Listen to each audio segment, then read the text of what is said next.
ভাগবতে অমরত্ব লেখা আছে শ্রীমদ ভাগবতে অমরত্ব লেখা আছে শ্রীমদ ভাগবতে অমরত্ব লেখা আছে শ্রীমদ ভাগবতে পার্বতী পার্বতী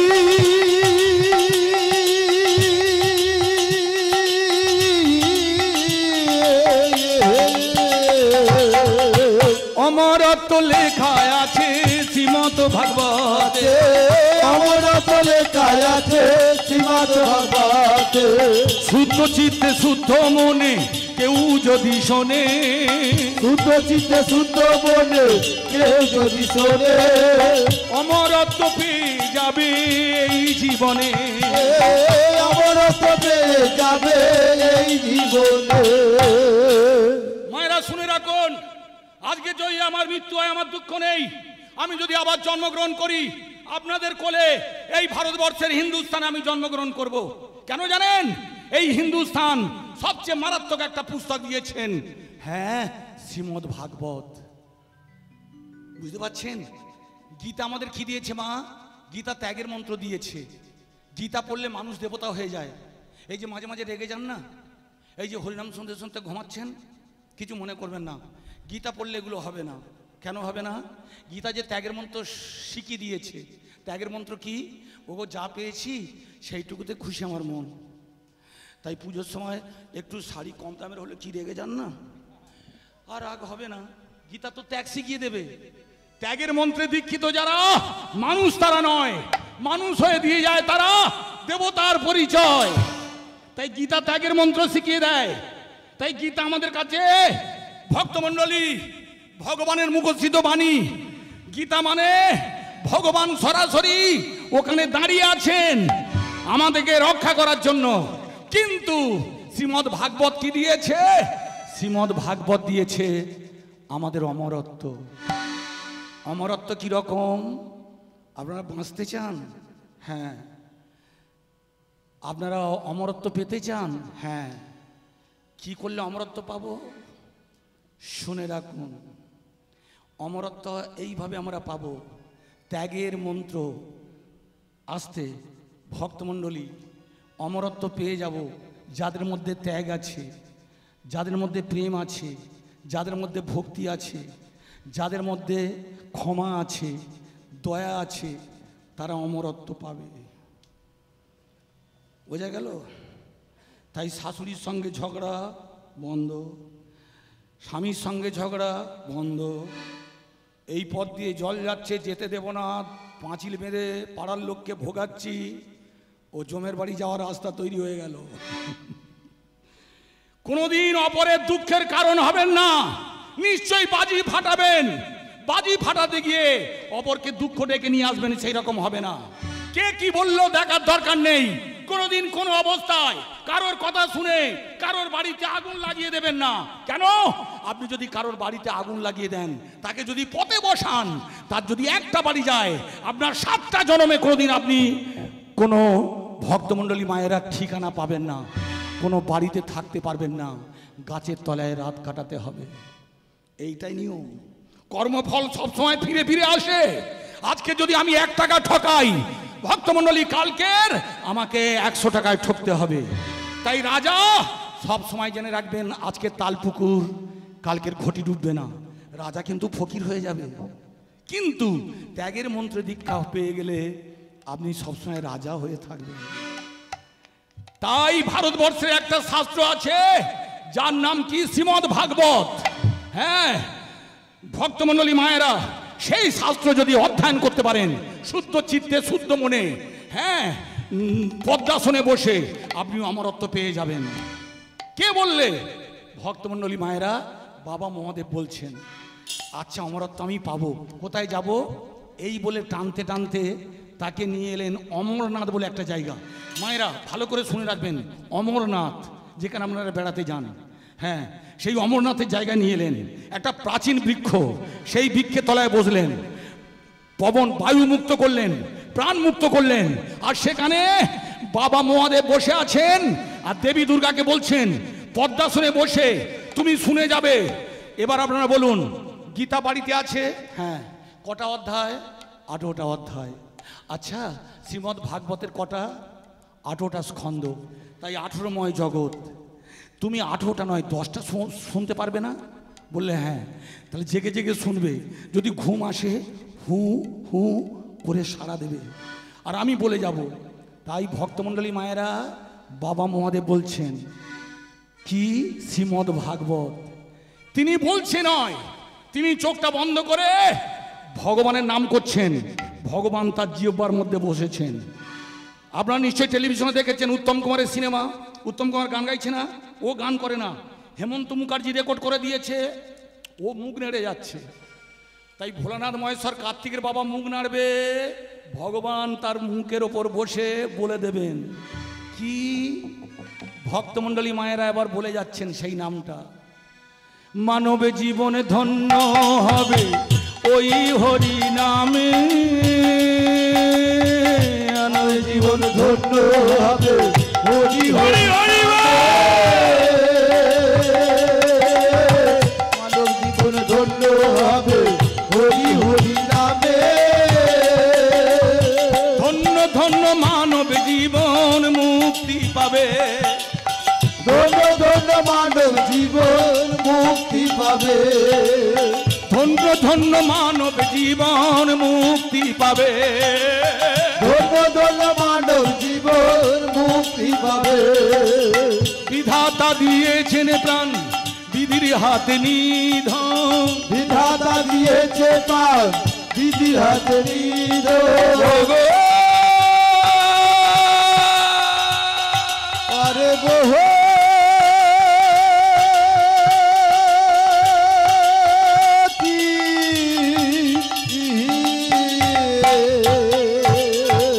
মায়েরা ভালো করে শুনুন। আচ্ছা মা, প্রাণটা কে দিয়েছে? এই যে দেহটা দেখতে পাচ্ছেন মা, এটা খাঁচা, খাঁচাটা প্রাণ আছে মা, যতক্ষণ আছি চলাফেরা করব। হ্যাঁ, তাহলে দেহের মধ্যে প্রাণটা কে দিয়েছে? বাহ, দেখলেন আজকের আমার হরিনাম গাইতে আনন্দ হচ্ছে জানো মা। আমি যা বলছি, আমি কাঁদলে কাঁদছেন, আমি বাহু তুলতে বললে বাহু তুলছেন, আমি যা বলছি শুনে যাচ্ছেন, আবার উত্তর দিচ্ছেন। ভগবান প্রাণটা দিয়েছেন। এবার ভক্তমণ্ডলী আপনারা বলুন তো, এই ভগবান যে প্রাণটা দিয়েছেন, প্রাণটা কে নিয়ে নেবেন? হ্যাঁ হ্যাঁ, ভগবান না, বায়ু না, প্রাণটা দিয়েছেন ভগবান, প্রাণটা নিয়ে নেবে ভগবান নয় মা।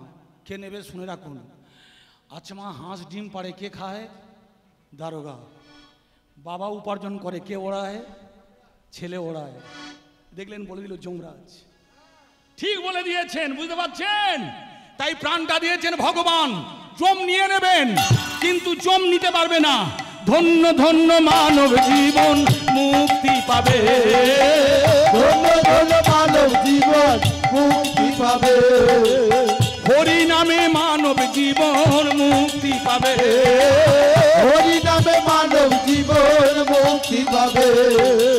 বিধাতা দিয়েছেন প্রাণ বিধির হাতে নিধন, দিয়েছে প্রাণ বিধির হাতে নিধন। ধন্য ধন্য মানব জীবন মুক্তি পাবে, ধন্য ধন্য মানব জীবন মুক্তি পাবে। বুঝতে পারছেন?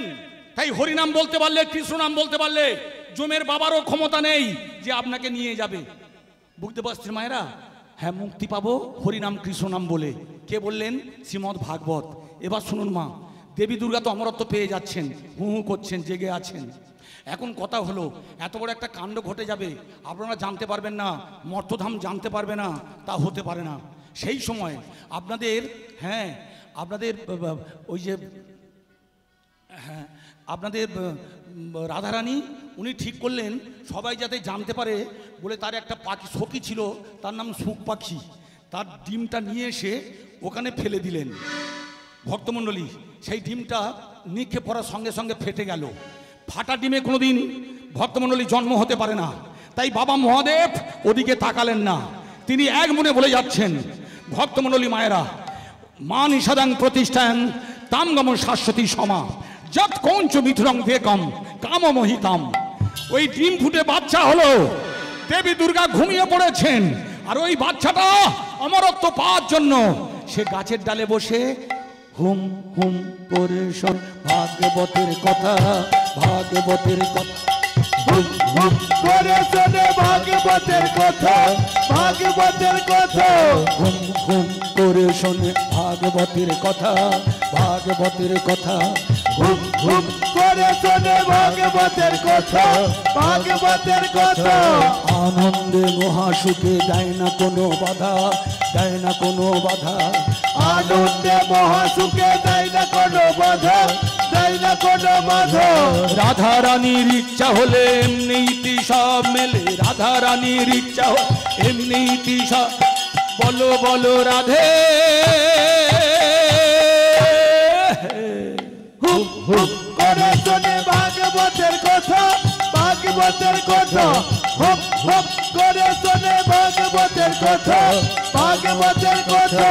রাধা রানীর ইচ্ছা হলে এমনিই সব মেলে, বলো বলো রাধে। হুম হুম করে শোনে ভাগবতের কথার কথা, হুম হুম করে শোনে ভাগবতের কথা, ভাগবতের কথা। ভক্তমণ্ডলী মায়েরা, দেবী দুর্গা অমরত্ব পেয়ে গেছেন, বুঝতে পারছেন? 10টা স্কন্ধ শ্রবণ করেছিলেন, তাতে অমরত্ব পেয়ে গেছেন। কিন্তু দেবী দুর্গা আমার মা আমার ঘুমিয়ে পড়েছেন। কিন্তু ওই যে ফাটা ডিমটা, ওখান থেকে বাচ্চা সুখদেবের সুখ পাখিটার জন্ম হলো। ও ক্ষুদ্রাতি ক্ষুদ্র হয়ে গাছের ডালে বসে বসে হু করে শুনছিল, ও অমরত্ব পেয়ে গেল। সঙ্গে সঙ্গে বাবা মহাদেব দেখলেন অমরত্ব একজনকে দিলাম আর আরেকজন পেয়ে গেল, ঠিক আছে আমি ব্যবস্থা করব বলে বাবার কাছে ত্রিশূল ছিল। এই ত্রিশূলটা কোথা থেকে এলো জানতে হবে মায়েরা। বাবা ত্রিশূলের এত ক্ষমতা কেন জানেন ভক্তমণ্ডলী? সূর্যদেব দুটো অস্ত্র তৈরি করেছিলেন, একটা হচ্ছে সুদর্শন, একটা ত্রিশূল।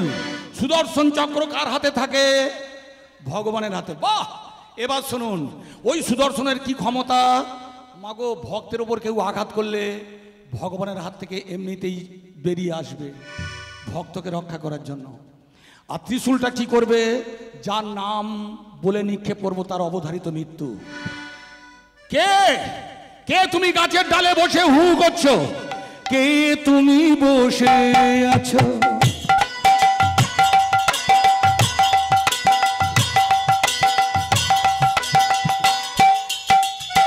কে তুমি বসে আছো বৃক্ষের ডালে? কে তুমি বসে আছো বলো বৃক্ষের ডালে? বলো বলো বলো বলো কে? কে তুমি বসে আছো বলো বৃক্ষের ডালে? বলো বলো বলো কে? কে তুমি বসে আছো বৃক্ষের ডালে? কে তুমি বসে আছো? ও দেবাদিদেব, আমি শুকো পাখি,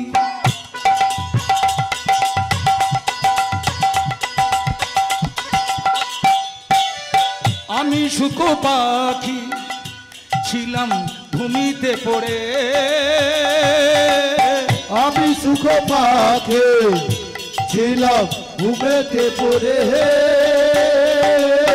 অমরত্ব পেলাম ভাগবত শুনে, অমরত্ব পেলাম ভাগবত শুনে।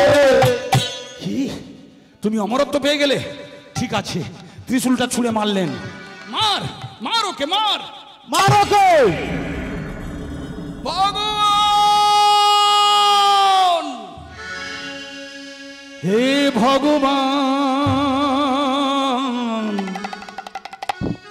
তুমি নাকি ভক্তের প্রাণ? হে ভগবান,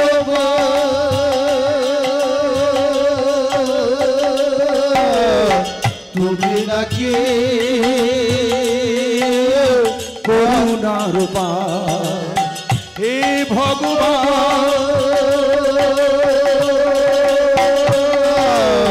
তুমি নাকি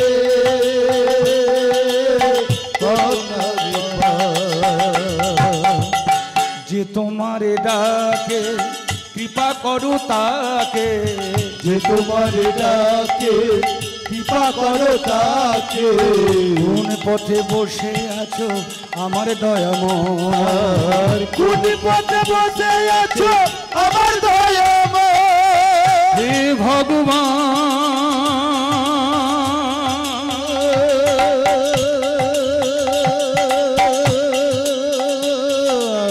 তুমি আগে করুণার আকাশ পথে ভক্তমণ্ডলী উঠতে উঠতে চলে এলেন আপনাদের গয়া ধামে। সেই সময় ব্যাসদেব তার স্ত্রী বিথিকা নদী বা ননিশি ব্রহ্ম মুহূর্তে গঙ্গা ঘাটে স্নান করছিলেন। মাগো কাঁচা ঘুম ভাঙে না, স্নানটা করে হাইটা তুলেছেন। ওই সুখ পাখির বাচ্চাটা ক্ষুদ্রাতি ক্ষুদ্র হয়ে মাগো মুখ গহ্বর দিয়ে মাতৃজঠরে প্রবেশ করলেন। কিন্তু ওই ত্রিশূলটা এসে আঘাত করতে পারল না। যার নাম করে ব্যবহার করেছি সে তো মাতৃজঠরে, ওকে মারতে গেলেই মায়ের তো মৃত্যু হবে। তখন ব্যাসদেব বললেন, দেবাদিদেব আপনি সকালবেলা এখানে? বলে আমি আদ্যাশক্তি মহামায়াকে অমরত্ব দিচ্ছিলাম। সে অমরত্ব পাওয়ার পর ঘুমিয়ে পড়ে। তারপর ওই সুখ পাখির বাচ্চাটা ওখানে শুনে অমরত্ব পেয়ে গেছে, তাই ওকে আমি বাঁচতে দিতে চাই না। ওর মৃত্যু কামনা করার জন্য এই ত্রিশূলটা নিক্ষেপ করলাম। ও কিন্তু মাতৃজঠরে প্রবেশ করলো। বলে ওকে তো আপনি মারতে পারবেন না। কেন? আপনি তো বলেছিলেন যে শুদ্ধ মনে শুদ্ধ চিত্তে পদ্মাসনে বসে এই শ্রীমদ্ ভাগবত একনিষ্ঠভাবে শ্রবণ করতে পারবে, সে তো অমরত্ব পেয়ে যাবে, সে মৃত্যুর ওপরে চলে যাবে, মৃত্যু তার হবে না। হ্যাঁ বলেছিলাম তো। তাহলে ওর মৃত্যু হবে কিভাবে? বাবা মহাদেব বললে তাই তো। দেখলেন, এর নাম ভোলানাথ মহেশ্বর। আমাদের ওখানে গো মা একটা মন্দির আছে জানো মা, সেই মন্দিরে মেয়েরা প্রত্যেক বছর জল ঢালতে যায় শিবরাত্রির ব্রতে। এতদিন আপনারা 4 পরে 4 বার জল ঢেলেছেন। কিভাবে জল ঢালতে হয় শুনুন মায়েরা। দধি, দুগ্ধ, ঘিত, মধু, এই 4 পরে 4 বার এই সব দিয়ে বাবার মাথায় জল ঢালতে হয়। কিন্তু কলিকালের আজকালের মেয়েরা গোমা এই সব মানে না। সন্ধ্যেবেলা জল ঢেলে সব মন্দিরটা দুয়ারটা খুলে চলে আসে। একটা ছিঁচকে চোর, সে সায়া ব্লাউজ এই সব চুরি টুরি করতো। সে এসে দেখছে বাহ, মন্দিরে তালা চাবি নেই, খোলা, অনেক কাঁসার বাসন টাসন আছে, আমি চুরি করব। তাগে হাত পাচ্ছে না, বাবার মাথায় পা দিয়ে দাঁড়িয়ে মাগো থালা বাসনগুলো চুরি করছিল। বাবা মনে মনে করছে সন্ধ্যেবেলায় জল ঢেলে পালিয়েছে, আমার পরম ভক্ত এসেছে, আমার মাথায় পা দিয়ে দাঁড়িয়েছে, এর নিশ্চয়ই হিল লিস্টে নাম আছে। বাবা মহাদেব তার পা দুটো জড়িয়ে ধরে বলছে, এই যে পরম ভক্ত, বলো বাবা তুমি কি চাও? চোর বললে আমি চুরি করতে এসেছি, আপনি আমার পা দুটো জড়িয়ে ধরে কাঁদছেন। কেউ আমার মাথায় জল দিল না, তুমি আমার মাথায় পা দিলে, তোমার কত বড় ক্ষমতা, তোমার হিল লিস্টে নাম আছে, বলো তুমি কি চাও? মায়েরা, চাওয়ার মধ্যে ভুল থাকলে পাওয়ার মধ্যেও ভুল থাকবে। তাই আজকাল আমরা চাইতে জানি না। গাড়ি বাড়ি চাইবেন না, অর্থ সম্পত্তি চাইবেন না। কেন? জোয়ারের জল কেউ কোনোদিন আল দিয়ে ধরে রাখতে পারে না। তাই এই পাড়ার সবচেয়ে যিনি কোটিপতি, 100 বছর পরে তিনি গরিব। তাই বিবেকানন্দ কি চেয়েছিলেন? মা কালীর কাছে চেয়েছিলেন, বিবেক দাও, প্রেম দাও, অন্তর দাও। ছিল নরেন, হয়ে গেল বিশ্বেশ্বর বিবেকানন্দ। তাই ভগবানকে চাওয়া মানে সব চাওয়া, ভগবানকে পাওয়া মানে সব পাওয়া। কিন্তু চোর তো সেগুলো চায় না। সে বললে এতদিন সাহেব ব্লাউজ চুরি করি, ছিচকে চোর হতে চাই না, আমি এবার পকেট মারি যেন করতে পারি। ভক্তমণ্ডলী বোঝা গেল। এইভাবে বাবা মহাদেব মন খারাপ করে চলে গেলেন। ওই সুখ পাখিটা মাতৃজঠরে, কোথাও লেখা আছে 16 বছর, কোথাও লেখা আছে 18 বছর। 16 বছরই মেনে নিলাম। ভক্তমণ্ডলী 16 বছর মাতৃজঠরে অবস্থান করছেন। এবার বলুন, একটা সন্তান যদি 16 বছর মাতৃজঠরে অবস্থান করে, আপনারা খেতে পাচ্ছেন না, ঘুমাতে পাচ্ছেন না, কষ্ট পাচ্ছেন, কাকে বলবেন? মাতৃজঠরে যখন সন্তান আসে কত কষ্ট, কাকে বলবেন? মা না, ভগবানকে আগে বলবেন না। সব ব্যাপারে সুপ্রিম কোর্টে যাবেন না, শুধু সুপ্রিম কোর্ট কি চলে সুপ্রিম। হ্যাঁ, প্রথমে যেতে হবে মাগো ভগবান একটা স্বামী, আর আপনার বিছানায় একটা স্বামী আছে। ওই বিছানার স্বামীকে বলতে হবে, হে দেখো তুমি বললে কৃষ্ণ সূর্য সম মায়া অন্ধকার, যথা কৃষ্ণ তথা নাই মায়ার অধিকার। তুমি বলো, ঠিক করে বলো, সন্তান মাতৃজঠরে 16 বছর, কিভাবে ও মুক্তি পাবে, কিভাবে ভূমিষ্ঠ হবে? বালক, তুমি ওখান থেকে বেরিয়ে এসো। বার হতে পারি যদি আমাকে আশীর্বাদ করো। কি আশীর্বাদ? মায়ামুক্ত পুরুষ। তবে বেরিয়ে এলেন ভক্তমণ্ডলী মায়েরা। বেরিয়ে এসে কি করলো জানেন? মায়ের দিকে তাকালো না, বাবার দিকে তাকালো না। মাধব বহুত মিনতি করিল,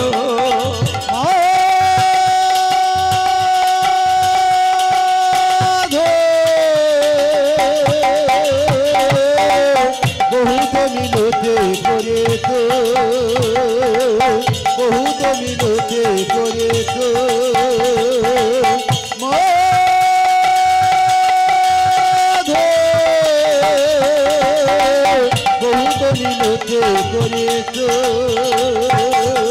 দেহ তুলসী দিল এ দেহ সমর পিনু, দেহ তুলসী দিল এ দেহ সমর পেল, দয়া জানু না ছাড়ি দিব, দয়া জানো না ছাড়িলি মো।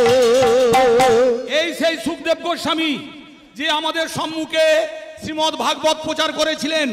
ভক্তমণ্ডলী মায়েরা, এতক্ষণ পরে আপনারা বুঝতে পারলেন কিভাবে দেবী দুর্গা অমরত্ব পেলেন। তারপর এই কলিকালে ভগবান এলেন কোথায়? আপনাদের নদিয়ায়। নদিয়ায় যখন এলেন, জন্মগ্রহণ করার সঙ্গে সঙ্গে তিনি কাঁদছেন। তখন অদ্বৈত আচার্য বাবা মহাদেব বললে, তুমি কাঁদছো কেন? বললে, আমার মা দীক্ষা নেয় না। এবার আপনারা বলুন, যারা হরিনাম শুনলেন, যদি কাজ পেতে চান, দীক্ষা নিয়েছেন? দীক্ষা না নিলে কিন্তু কাজ হবে না। কেন? ভক্তমণ্ডলী মায়েরা, তার একটা কারণ, স্কুলে গেলেন কিন্তু স্কুলের খাতায় আপনার নাম নেই। মাস্টারমশাই কোথায় নাম্বারটা দেবেন? তাই দীক্ষাটা নেবেন। মা দীক্ষা নিলেন। দীক্ষা নেওয়ার পর ভক্তমণ্ডলী কান্না থামলো, মাতৃ স্তনদুগ্ধ পান করলেন। কিন্তু তারপরও আপনাদের গৌরহরি কাঁদতে শুরু করলেন। সবাই দেখলেন চাপা ফুলের মতো, কাঁচা সোনার মতো, কিন্তু অমন করে কাঁদে কেন? বাবা মহাদেব বললে, এই যে ভগবান গৌরহরি, তুমি জন্মগ্রহণ করেছো, কিন্তু তুমি কাঁদছো কেন? বললে, আমি কাঁদছি কেন জানো? সবাই আমাকে দেখতে এসেছে, কিন্তু আমার নামটা কেউ তো বললো না। তাই এবার আপনারা বলুন, জয় জয় শ্যাম সুন্দর কি, গিরিধারী লাল কি, বনবিহারী লাল কি। আর ছেলে কাঁদে না, আর ছেলে কাঁদে না, আর ছেলে কাঁদে না, আর ছেলে কাঁদে না, নাম শুনে নামি হাসে, আর ছেলে কাঁদে না, নাম শুনে নামি হাসে, আর ছেলে কাঁদে না। দেখে যে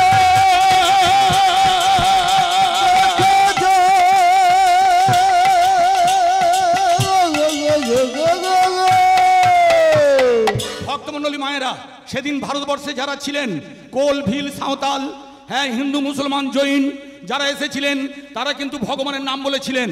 তখন ভগবান গৌরহরি খিলখিল করে হেসেছিলেন। বুঝতে পারছেন?